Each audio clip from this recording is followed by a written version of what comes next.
ここ数週間、キューバでは人々が自由を求め、共産主義体制への抗議活動を行っています。キューバは実質的に人々の自由がない全体主義国家です。バイデン政権はキューバの共産主義から脱出する政治難民を拒否していますが、アメリカに入国する不法移民は歓迎しています。なぜか、それはキューバ移民が共和党に投票するからです。キューバからの難民たちは民主党に極左的な傾向があることを知っており、アメリカがキューバや中国、他の独裁国家のようになることを恐れているのです。詳しくはこちらをご覧ください。Extraordinary wave of protest on the Caribbean island. For the Biden administration to meet with Cuban American leaders, why hasn't the president done that yet? The most noble people in the history of humanity. Freedom is not just an American value. It is a global value that everyone should have the right to be free. To speak freely, to worship freely. The freedom of the press, that is what we need, not only in America, but across the globe. And I am so honored to stand here with my husband and with the American Conservative Union and CPAC, where we're sending a very direct message to the Biden administration.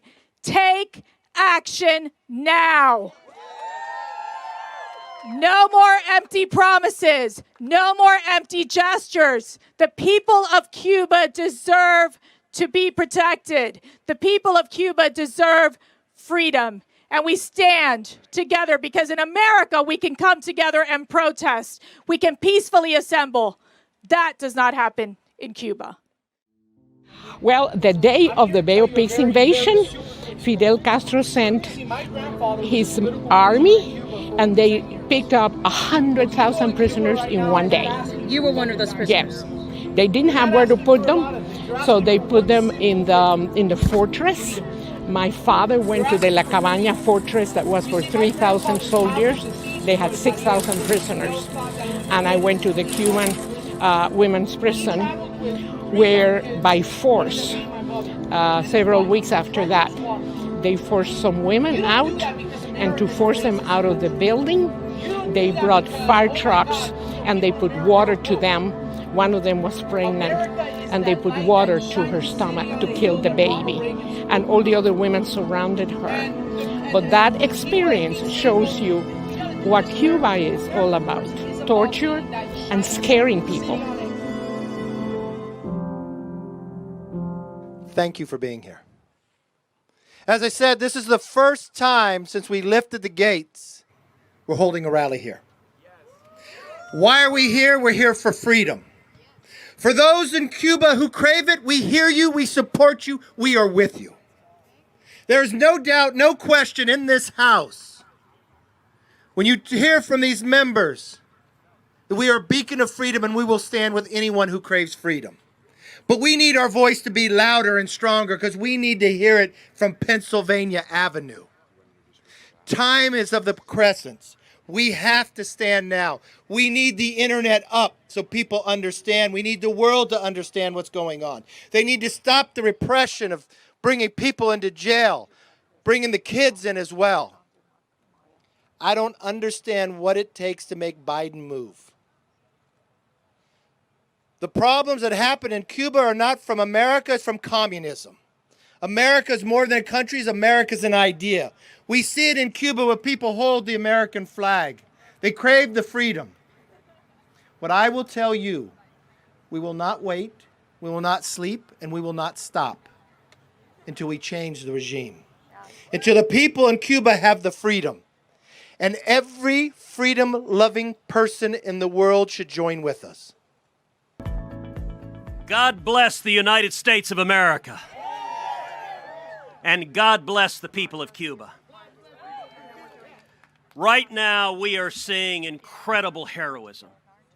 We're seeing courage displayed in the streets of Havana. We're seeing Cubans who are standing up and demanding to be free, and they are risking their lives. They are risking communist thugs coming with billy clubs and beating them, imprisoning them, torturing them. But let me speak right now to the people of Cuba. We hear you. The American people hear you. And the world hears you. Your courage is inspiring. Your courage is powerful, and your voice, liberty, will prevail. Over 50 years ago, my father came from Cuba. My aunt, my tia Sonia, came from Cuba. Both my father and my tia Sonia had been thrown in prison. Both my father and my tia Sonia were tortured in prison. And for both my father and my tia Sonia, America was a beacon of freedom and hope that they could escape and live free.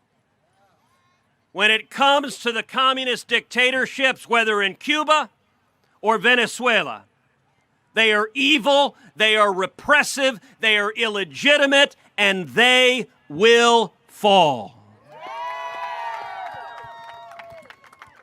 16 blocks away is the President of the United States. I call on Joe Biden to take up the mantle of leadership expected from an American president, to speak unequivocally and say, America stands with the people of Cuba. The communist regime is evil, it is oppressive, it is illegitimate, and it must fall.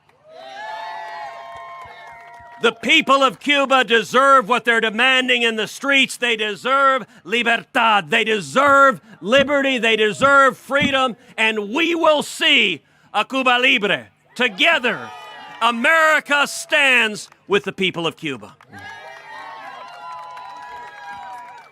I was here since I arrived Saturday evening, and I attended the march yesterday to honor my grandfather, my uncles that were all assassinated by the Castro regime between the years 1960 and 1961. They were assassinated by firing squads led by Che Guevara, and my grandfather was died in combat. They were captains of the military at the time.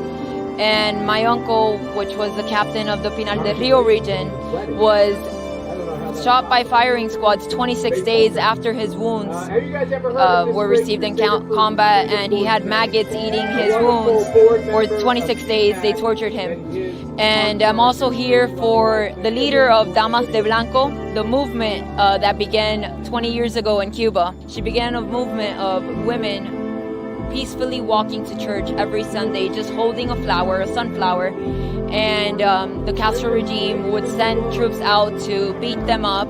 They were the wives of political prisoners at the time, and they were imprisoned something that was called the Primavera Negra, the Black Spring.